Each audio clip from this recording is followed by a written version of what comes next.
Hello, hello mga ka-farming. Good morning, good morning. Welcome to Antonio Di Charlie Farm. Welcome po sa aming munting channel. Ayan, for today's video ay papakita ko sa inyo yung pag-harvest ng sitaw. So kahapon nag-vlog ako dito. Nakita natin na ang dami na palang bunga and meron ng for harvest. So andito si mama sa gitna. Nag-aani. Ayan, mag-vlog tayo para may content tayo. Saan ka nag-start? Ipon maigdi ma? So, ayan. Ang dami talagang bunga, oh. Maganda yung ano na to. Iba lang yung kulay niya, dark green. Pero, mabunga din siya. So, ayan ang bunga niya, oh. Dark green. Oh, so may sibo. May pumasok kahapon dito ang ano. Kaya nga naka-vlog kahapon kasi nakita ko yung inahin. May 3 sisiw. Ayan. Good morning. Kumusta po ang lahat? So, it's Sunday morning. Gawin nating productive. So, dito sa channel na to ng farm ay mag-vlog tayo tungkol dito sa mga sitaw. Ayan, mga ka-farming, oh. Wow. Ang ganda. Paano ba mag-thumbnail? Ayan, mag-thumbnail tayo. So, ayan. 9 lines. Ang mahal ng sitaw ngayon. Sobrang mahal ng sitaw ngayon. Kung alanganin madara si Bijin, padarhan mo lang dago sa Junjun. No? Oo, padalhan na lang. Kung mga ano man lang. Oo. Para unang ani, padala sa Manila. Ay, mahulog ang cellphone ko. Ano ba yan? Hindi ko silagyan ng stand. Ayan mga ka-farming, oh. Mahaba. Ibang variety to. Wala na yung variety na dati naming tinatanim na pangbiyahe yung gulay. Maganda ang kulay nun, light. Medyo lang, medyo light lang. Tapos makapal, pwedeng pangbiyahe sa Manila. So, okay lang yan. Ang importante ay maraming bunga. So, ginagamitan ng gunting ang pag-harvest ng sitaw mga ka-farming para hindi mabugbog yung katulad nito, oh. Ayan, katabi lang yung bulaklak. So, pag hinarvest, kailangan gunting para yung katabi hindi mabugbog.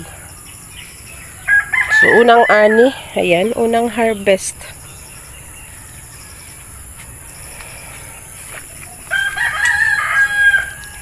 Ayan, pangalawang line pa lang yan si mama.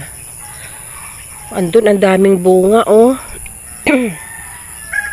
Ang daming bunga dun. Talagang, grabe ang bunga. Di sa kabila, maho. Oo, biglang to. Ano ngayon, Monday, Sunday, Martes, Linggo ngayon. O bukas ng hapon, ang dami. Grabe magbunga to. Kaya okay lang, dark green, pero ang dami naman bunga.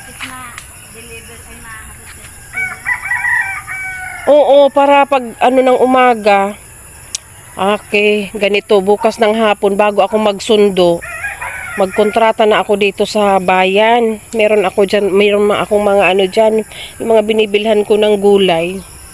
Tinatanong ko na, meron na nga nag-order sa akin ng 5 kilos lang. So, mag-alok tayo para paghatid ko ng estudyante ng Martes ng umaga, dala ko na ang sitaw. May plastic pa man duman, ma?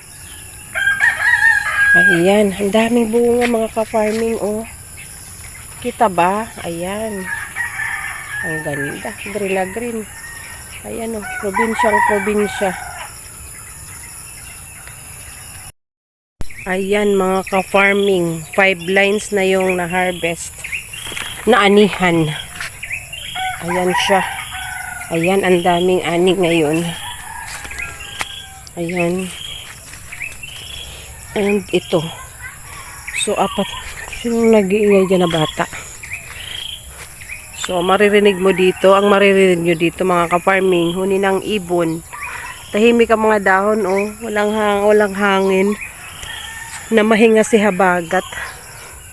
So, pasikat na yung araw.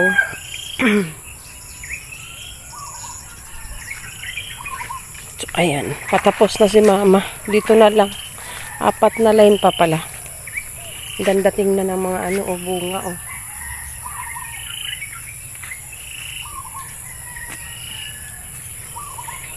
Ito kasi gilid na.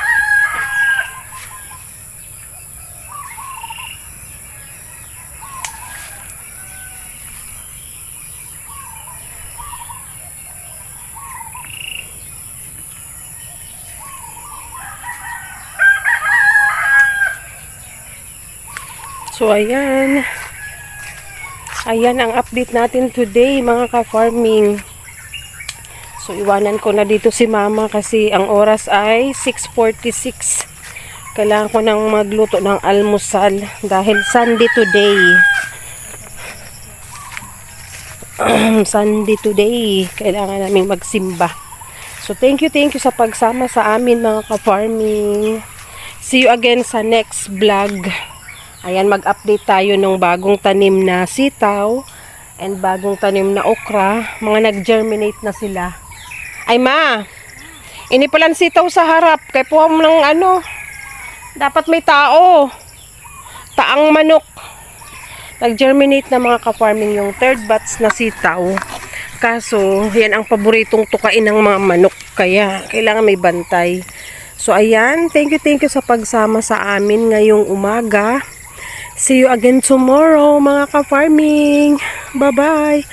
Have a nice day ahead.